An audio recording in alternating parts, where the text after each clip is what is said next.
বলেছিলাম কি টিফিন খাচ্ছি দেখাবো। তো দেখুন, আলু পরোটা আছে 2 পিস করে, আলু পরোটা আর ঘুগনি আছে 2 পিস করে। আলু পরোটা 30 টাকা নিয়েছে। ছেলের অবস্থা খুব খারাপ, খিদেতে খাচ্ছে। আর একটা করে ডিমের অমলেট নিচ্ছি। ব্যাস, এই আজকের খেয়ে এখানে যাত্রা শেষ করে নিয়ে আমি ব্যাক করবো এবার বাড়ির উদ্দেশ্যে। মোটামুটি ঘন্টা 2 লাগবে আমাদের ফার্দার যেতে, কারণ আমার ছেলের বেশি অভ্যাস নেই বাইকে বসা। সাধারণত গাড়িতে অথবা বাসে করে স্কুল যায় আর গাড়িতেই যাতায়াত করে, টুকটাক পড়তে যায়। তো 1 কিলোমিটার রাস্তা, নিয়ার অ্যাবাউট 70 কিলোমিটার এসছি আমরা। 1 কিলোমিটার রাস্তা যেতে ও একটু কষ্ট হচ্ছে, তো সে কারণে আমরা ব্যাক করবো। খেয়ে দেখাই কীরকম আপনাদের। কোয়ালিটি খুব ভালো, এক তো গরম, প্রচণ্ড গরম। দ্বিতীয়, ভেতরে স্টাফিং ভালো আছে, ধনেপাতা আলু দেওয়া, স্টাফিং ভালো আছে। ঘুগনিতে আমি একটু লঙ্কা বেশি নিয়েছি, একটু ঝাল খেতে পছন্দ করি।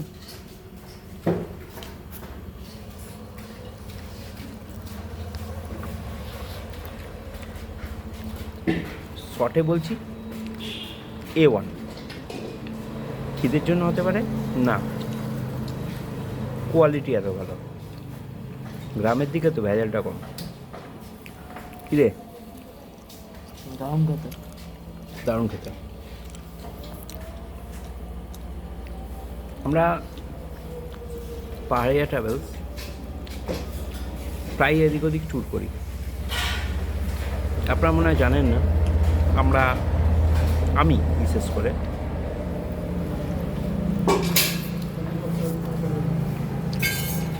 একটা কোম্পানিতে পার্সোনাল অফিসারে কাজ করি।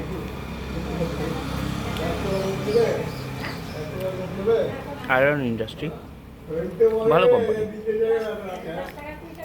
মাল্টিসাব রোডস লিমিটেড। তার সাথে বেরিয়ে টুকটাক ব্লগিং বা কোথাও গ্রুপ ট্যুর নিয়ে যাওয়া খুব ডিফিকাল্ট।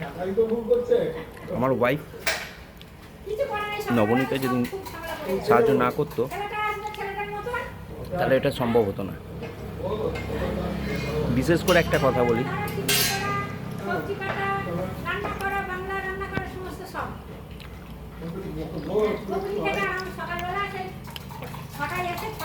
ও স্কুলের চাকরি করতো, টিউশনিও করতো, সেগুলো সমস্ত কিছু ছেড়ে দিয়েছে এই বিজনেসটা করবে বলে। ঘুরতে যাওয়াটা ছিল আমাদের খুব নেশা, ভালোবাসা বলতে পারেন। তো এখন সেই ভালোবাসাটাকে ব্যবসায় রূপান্তরিত করেছি।